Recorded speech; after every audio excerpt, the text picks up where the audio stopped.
Picture this, you're minding your own business when suddenly poof. You find yourself in a whole new world, and what do?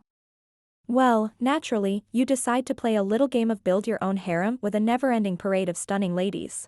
Talk about being in the right place at the right time. Lucky for us, Kaga Michio, the star of this wacky anime, ended up in this ridiculous situation, so let's dive in and see how on earth he got himself into this mess. Our main character Kaga Michio awakens unexpectedly while playing a video game. He awakens in a stable as a level 1 villager, and because the game simply recreates his real identity, he also turns into a level 1 thief. He looks around for gear and finds some good pieces of it while still believing he is virtually inside the game. He departs on an adventure. As he leaves, he sees some farmers fending off a bandit attack. He sees that the farmers are outnumbered, so he sneaks up behind a few of the bandits and uses his kendo skill to kill them all, thinking that their experience points will be worth something. After the battle, he checks his stats and they have improved. Kaga is approached by the village chief, who invites him to his home and offers him his share of the machinery. Kaga alerts the chief when he notices that the equipment has been switched while scanning the area. Kaga accepts the chief's offer of a room to rest in while he investigates. After hearing this, Kaga considers going back to the real world as he rests and tries shouting all kinds of options before realizing he is trapped there with no way out of it. Realizing that he is trapped there and that the game has become his new reality, the situation hits him like a ton of bricks. And he not only defeated adversaries in this world but also committed murder. As he gets dressed, he acknowledges his situation and is relieved he dealt with it quickly, because he now has to deal with it every day and must maintain his composure.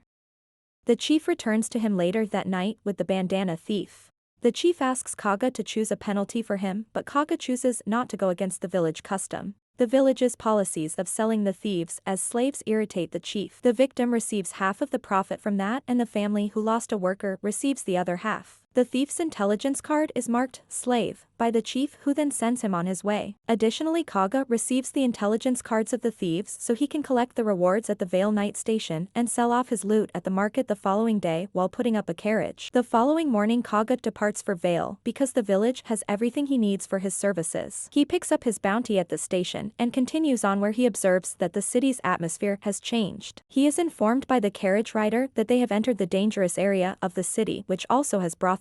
He is incredibly excited about this, but first they go see slave trader Alan and have the villager sold. However, Alan seems to think Kaga is questionable.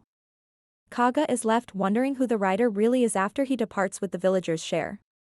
Alan calls for him once more and offers to sell him some slaves as he questions who he is.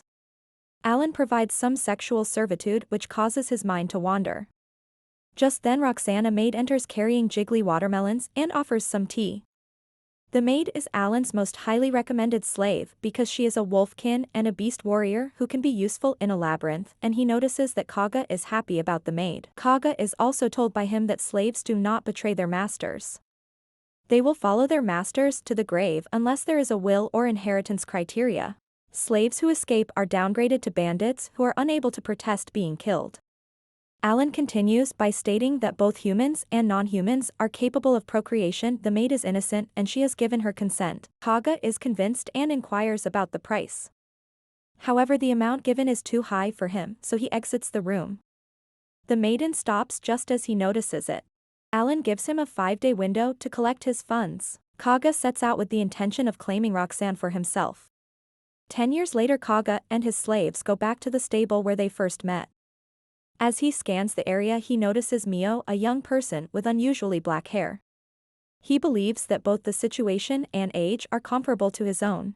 He approaches the child after having a flashback to his enjoyable time with some women. He discovered that the child lives with his mother and that his father passed away before he was born. He is given a sword by Kaga, who instructs him to give it to his mother so that he can defend her. Initially hesitant, the boy accepts the sword from Kaga along with a lesson in life. He responds that he just met the child for the first time, but he thinks he knew his father. To Roxanne's question of who the child is. Returning to the present, Kaga is still obtaining funds for Roxanne. He recalls Alan's statement that he considers labyrinth exploration to be safer than bounty hunting. Kaga chooses to explore a labyrinth, but conceals his sword because it is too strong and he might be pursued for it. When he enters a store to purchase some equipment, he discovers that the store owner does not appear to be aware of their skill points. After going shopping, he enters the forest in search of the entrance. There he encounters some mages who he follows to the entrance. He switches skills and enters the labyrinth. He notices Explorer when he checks his employment status. He also becomes aware of his new abilities after entering the labyrinth, including the ability to teleport to any location and store weapons in an item box and use a dungeon walk. He battles some tree monsters as he moves forward and also employs the powerful ability that causes him to appear to flash. When he notices the action and decides he'd prefer to lie down on a futon, he realizes that every time he casts a spell his MP decreases, which makes him pessimistic. He makes the decision to refrain from casting spells frequently until his MP builds up and completes his task by purchasing the monster's branches. He counts his winnings and decides to stay in the labyrinth longer because he realizes they are far less than what he needs. He wakes up too early the following morning to see anything around him, so he teleports into the labyrinth. He makes the decision to move farther into the labyrinth when he unexpectedly discovers a hidden doorway in the wall. He peers inside and notices something shining. Thinking it might be a hidden treasure, he crawls over to it only to discover a broken sword. The entrance closes just as he realizes it's a monster den rather than a treasure room. He battles them and uses spells because there is no way to flee while making up for the lost MP by killing and keeping a closer eye on them. He gathers a large number of branches and decides that is sufficient for the day. While making his way back, he notices a group of people gathered around a corpse which upon closer inspection reveals to be that of a bandit. He determines that they belong to the same group as the people he killed, and he also learns that they are returning to exact revenge. After this incident, he decides to put his life in danger in order to get close to Roxanne because he realizes that his labyrinth won't bring in enough money in time. Kaga goes back to his room and considers how he can hunt bandits. He determines his skill sets and starts walking the following day. He hears people discussing bandits in the slums the following day while looking for them, so he chooses to teleport there. He searches the area but cannot find any bandits, and the stench there is too much for him to bear, so he decides to look at night once more. The level increase in the labyrinth battle may account for why he does not become pessimistic after using the spells when he returns to his room and begins to clean himself. He comes across a red light district at night as he scans the area. He makes an effort to stay out of every store there. He then notices a bandit. Kaga finds a group of bandits outside a housekeeping watch after following him into the slums. Hugo, the bandit he killed in the village, is mentioned as he listens in on them. When he hears their names, he assumes they belong to the same group and decides to spy on them more. He observes that they each have a distinct territory and surmises that because they don't interact, if he attacks one territory, the others won't interfere. After spying, he goes back to his room where the proprietor offers him dinner and more details about the bandits' factions and the succession dispute. His thoughts wander to Roxanne and her hunkers as he considers all of this. Later, he approaches a bandit and offers him a gold coin in exchange for information by displaying the bandit scarf. He invites Kaga into his room after being seduced by the scarf, but it turns out that everything was a ruse to get the scarf. The bandit spills some information while they wrestle, but he also admits that he intends to steal the bandana from him. Kaga, on the other hand, anticipated his actions and burned the bandana right in front of the bandit's eyes before killing him. Once he has identified them all, he slips into the other room and kills them one by one for the bounty. When he notices that other bandits are observing his actions, he carefully kills 3 of them, takes their hands, and teleports away. When he looks back, he regrets what he did, but he also justifies it by saying that there were no other options and that there are no authorities or laws in this world to protect them. He considers cashing the rewards but holds off because he doesn't want to draw attention to himself. He goes to cash out the bounties the following morning because it's his last chance to capture Roxanne. He is able to gather the funds, so he proceeds to go get Roxanne. While greeting him, Roxanne first offers her apologies for her uncertainty. Following this, Alan creates a contract establishing their relationship, making Kaga the proud owner of Roxanne, which makes Kaga happy. Kaga reserves a double room just for them. He notices Roxanne is nervous as they scan the room, but instead of making her feel bad, he asks to touch her ears, and despite his efforts to restrain himself, he becomes addicted. He becomes even more excited when she asks if she should keep calling him master, but this time he restrains himself and talks about the one-bed situation. It was his request, but he realizes his error and says that he would appreciate her teaching him because he is from another country and is unfamiliar with this society's norms. She appears to be quite confident when he also says that he will be taking her into the labyrinth. When Kaga realizes that she has been barefoot the entire time, he gives her a pair of shoes that seem a little big and she begins to relax. She teaches him that clothing is tailored to the wearer at this point and the shoes magically fit her feet. He becomes so moved when Roxanne tells him she will treasure his first gift that he hugs her and makes a promise not to let her go. After that they go shopping for protective equipment for her, and when she forces them to choose between two coats he succeeds by picking the best one before asking her if she needs anything else. Roxanne initially denies it, but after Kaga persists she asks to buy some underwear, which gets him pumped up once more. They discuss sharing a bed that night because Kaga wants to be considerate of her. She also uses an old pair of underwear as a rag to clean their tools. However, the show ends abruptly, leaving Kaga feeling somewhat let down. Later that evening, when it was time for a bath, Kaga made her scrub his back in an effort to relieve tension. However, Roxanne took Roxanne's place after him. She pulls out her honkers, which makes Kaga uneasy. She informs him of being hairy at the back, which Kaga likes as she sits down for her scrub. Kaga continues to rub and worship her honkers as she rubs her back because she can't stop thinking about them. And all of a sudden he says, "Wash her tail." He notices that it lacks a core as she is doing this and asks if she can move it. She responds that she can shake them by shaking her hips, and when she is happy it moves unconsciously. As they wash each other's hair, Kaga is continuously entertained by her honkers, which makes him happy. However, at that precise moment he considers that happiness shouldn't be limited to what he sees. He then commands her to take off all of her clothing before moving in to thread the needle. He tells Roxanne to kiss him before bed and in the morning, and she does so the following morning as he considers the weight of another person being so peaceful. He asks Roxanne how he can add skill to his equipment as he gets ready, and she advises him to just buy the equipment that already has skill rather than trying to find rare skill crystals in the labyrinth. The strength of the blacksmith determines how much skill is added when the crystal is fused with the tools. She claims that because dwarves are the only people who can work as blacksmiths, she is ineligible to learn this skill. She also warns him against hiring a dwarf because they have a reputation for making a lot of money by pretending the fusion failed. He considers adding a dwarf to the group and then gives Roxanne a leather armor, which makes him uneasy by causing her assets to really glow in the light.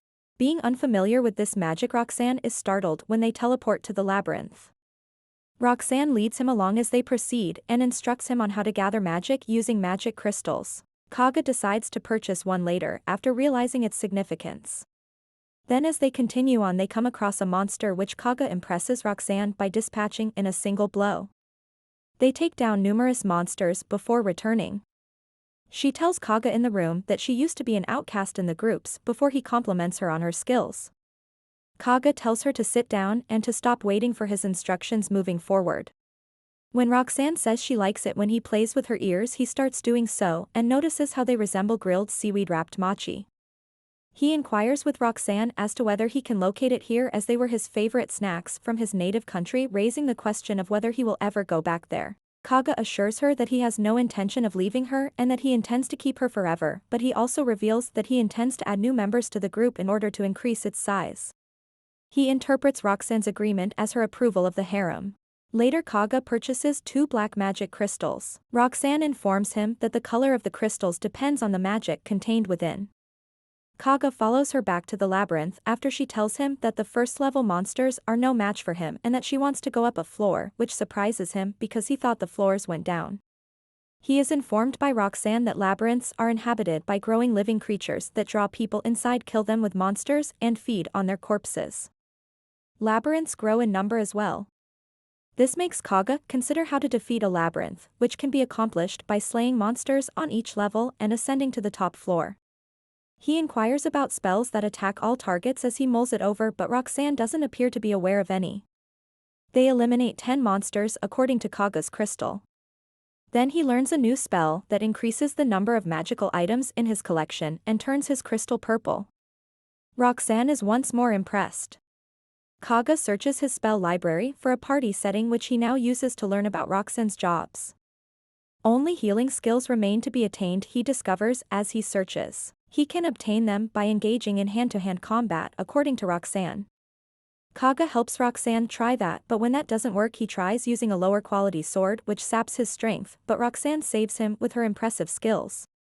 They proceed make adjustments and eventually cast the healing spell. Kaga then assigns Roxanne to her monk job, which once more wows her. The following morning they enter the next level of the labyrinth after honking all night long. The following day, when entering Kaga, they discover that only one group can battle a boss at once. Roxanne appears eager to battle the boss while attempting to explain this. They enter just as the door opens. As they enter, Roxanne tells him that if they're lucky, the last team's equipment may still be there if they were completely destroyed. The boss emerges and appears to be a little stronger than the earlier creatures, but the two easily devour it. While Roxanne starts a new job as a herbalist, Kaga notices that one of her skills, Beast Attack, appears to be very effective against monsters. Unfortunately, Roxanne is unable to use it because it calls for particular incantations, so she is unable to use it. After talking about it, they proceed to the waiting area on the second floor, but Kaga wonders if they can fight the first boss once more so he can also land the herbalist position. In his haste to return, he unintentionally exits the labyrinth, but in order to look good in front of Roxanne, he pretends that it was an experiment. After all of this, they return to level 1 and devour the boss. Kaga gets the job, creates some drugs that turn out to be antidotes, and discovers some demons who have been poisoned. They visit the guild and purchase some medications for themselves. Kaga, who works as a merchant, discovers he is quite adept at math and receives a 30% discount. They return to the labyrinth after getting the medicines and run into two demons there. Although they do consume them, the fighting situations make Kaga consider how they would deal with growing groups of them. While lost in thought, Roxanne is abruptly pushed against a wall by Kaga, who then asks her to watch a man stare intently at Alan's mansion. She is told by him that the man is a bandit, not a customer. They both tell Alan, who initially dismisses it lightly. However, after learning that the man has been abandoned, Alan tells Kaga that he and the boy he sold to Alan are involved in this situation. Alan continues by saying that the boy was bought yesterday and that during the transaction a question about the boy's bandana was raised. This fuels the theory that the buyers were also bandits and the boy had prior ties to them. Alan appears overly composed in a situation where he might be attacked by bandits or lose a slave. Kaga stands up to leave after observing Alan's attitude, but Roxanne's concern for the elderly woman who looked after her prompts him to propose becoming a bodyguard. Alan concurs and they come to an agreement and depart. As they leave, Roxanne and Kaga pause for a moment as she expresses her gratitude for his work. Roxanne wakes Kaga up later on in the evening by sticking her tongue in his mouth, and the two of them prepare to stand watch. When they get there, it seems pointless because Alan's combat slaves appear to be able to hold off hundreds of Kaga, so they just wait for some action in the dark. When they notice some motion, Alan leads the two upstairs to guard the slaves and the helpless. Kaga, who is on guard, notices a bandit hiding in a room, so he goes there and casts the equivalent exchange spell. He explains that since the MP of the opponent would kill him if it was higher than necessary, he kept this spell to try out against someone whose MP he could predict. The spell works as intended and the bandit disappears, but Kaga also collapses to the ground as his MP is severely damaged. Kaga panics that Alan will find it strange as soon as he enters the room, but Alan thinks the bandit used a self-destructive orb. Kaga is wary of the spell because of its effects. After saying goodbye and thanking Kaga for his efforts, Alan gives him his reward. Kaga casts a teleportation spell to the labyrinth while they are on their way out, which uses up even more of his MP, but as soon as he fights some demons he recovers. After recovering, he checks his stats to see how the spell affected them favorably because he now has spells for all 4 elements. He probes Roxanne further regarding the magical spells she employs, and as a result he learns the fire orb spell and successfully uses it to dazzle Roxanne once more. Kaga experiments with various spell variations and engages in demon combat, but one spell does not appear to function even though his MP was expended. They then proceed to the second floor where he gains a great deal of knowledge about magic as well as the types of attack and defense that each spell casts while fighting the second-level demons. As he is learning all of this, he believes that in order to protect the vulnerable Roxanne he needs to raise his level and lower his risk. He shares the idea with her and she readily agrees that he should use preliminarily magic in battle. Roxanne suggests a staff which Kaga decides to purchase on the following market day, which is 4 days away, as they continue to fight. Kaga wishes his magic was stronger. Just then Roxanne suggests visiting the Curator, which has a large labyrinth and numerous permanent shops to support explorers. After finishing this conversation, they find themselves in the boss's waiting area on the second floor where they quickly attempt and devour before moving on to the third. Beyond the third floor they deal with kobolds who resemble humans in appearance but are incredibly weak. They easily defeat them and take their cheapest loot, salt and a knife, which is a variety item. With this they choose to spend the day at the guild. Roxanne shows interest in Kaga's level, which he reveals to be 20, further impressing her. Kaga pays for the teleportation to the Imperial City at the guild because from there he can visit the Karatar and travel for free the following time thanks to his magic. However, he collapses into Roxanne's arm when they arrive back because he used too much MP. Then they go back to their room to bathe each other as usual. This time Roxanne requests harder boinking as Kaga rubs their knuckles together. While doing so, Kaga considers purchasing a home where he won't have to be concerned about his neighbor hearing them. They observe people paying entrance fees at the labyrinth the following day when they travel to Karatar. When they search the marketplace, they come across a hardware store/real estate office, which intensifies Kaga's desire to rent a home. They then go to a store selling weapons where Kaga purchases a wooden staff and some other items. They return to the hardware store to look for housing and the shopkeeper, grinning because he is an explorer, shows them a pretty sizable house outside the city. The woman says that you cannot teleport through cemented walls, but Kaga manages to find a way as they both search the house. Following all the inspections, Kaga decides to rent the home and they head back to the city to finalize the lease. After all of this, they shock Roxanne by teleporting back into the cement house while purchasing some furniture and hardware for the home. Later they return to the labyrinth, where Kaga tests out his new weapons. Following the fighting they return to the inn for one last night, continuing with their regular routine and saying goodbye. The following morning, Roxanne cleans the house while Kaga goes to explore the Karatar labyrinth. Kaga appears to be in the mood for some honking after locating a location to teleport back home in the crowded labyrinth. Their delivery of furniture happens right at that moment, which interferes with his desires. Kaga and Roxanne sit in their new bed after spending the entire day setting up the furniture. Kaga notices Roxanne's happy wag while she is lying down and pulls her in to test the resilience of their new mattresses. Kaga is once more awakened the following morning by Roxanne sticking her tongue in his mouth, which makes him want to stay in bed with her all day.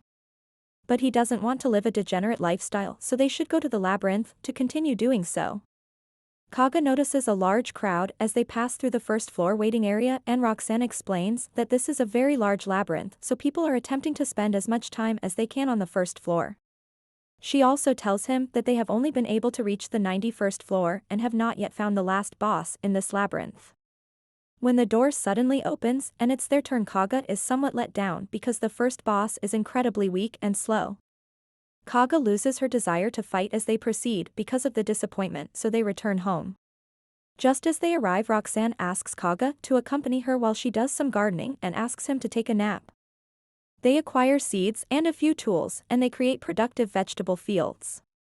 Roxanne suggests having a tub for washing clothes the next time after all the work, so Kaga goes shopping to pick one up and some extra clothes for Roxanne. He fantasizes about them taking a bath together while shopping, so he spends 2,000 nars to order one. With some time spent in the labyrinth, the following day goes by quickly. At night, Kaga prepares a white cream stew using the grain they acquired during their battle in the labyrinth, which Roxanne really enjoys as she speaks while chowing down. Some days are routine while others are spent fighting and learning about the new boss's abilities, such as Roxanne learning about red and so forth. Kaga brings the tub inside and fills it with his magic while Roxanne and he wait outside for it one evening. Acknowledging that he must be a pervert for doing all of this for the sole purpose of bathing Roxanne, which I completely concur with. When his most anticipated moment with a naked Roxanne occurs in the bath, he shows her homemade soap and washes her. He rubs her entire body to the point where she appears to be dressed in bubbles.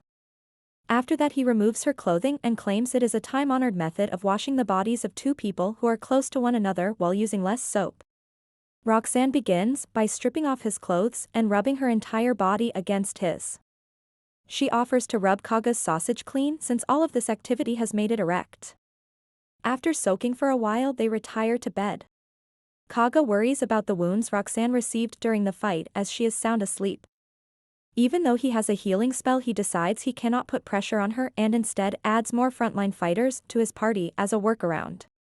The following day they engage in monster combat on the 7th floor and collect rabbit fur, which is highly sought after in the clothing market.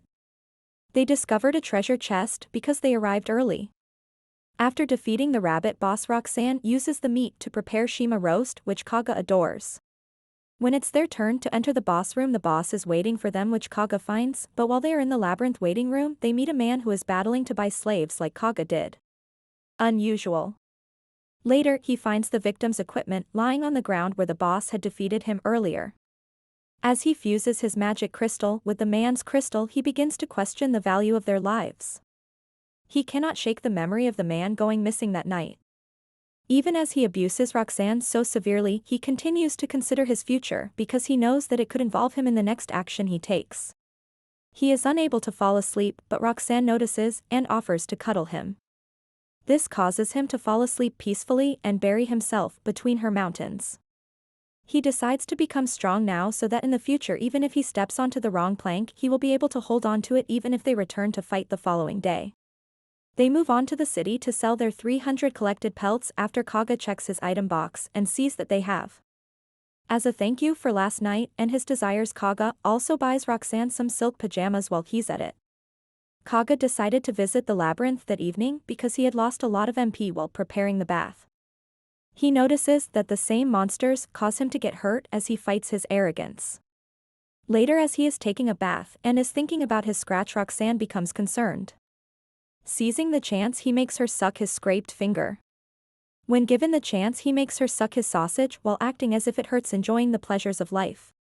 After enjoying some tub time, they move to the room where Roxanne puts on her new nightgown, making him even more restless. They listen to the night away. After their routine battle the following day, Kaga realizes how important it is to grow his group because the monsters are becoming more difficult to defeat. As soon as Roxanne discovers a green skill crystal, she calls him excitedly. The following day, Kaga considers locating a dwarf to fuse the crystal with a weapon. As Roxanne enters shortly after with breakfast, Kaga surprises her by revealing his yellow magic crystal, which was previously green. Kaga explains that it might be as a result of him merging two crystals and considering selling it since it sells for 100,000 nars.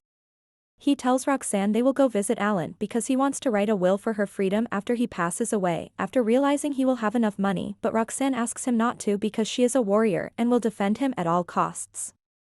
He decided to change the subject after observing her resolve, but inquires as to why.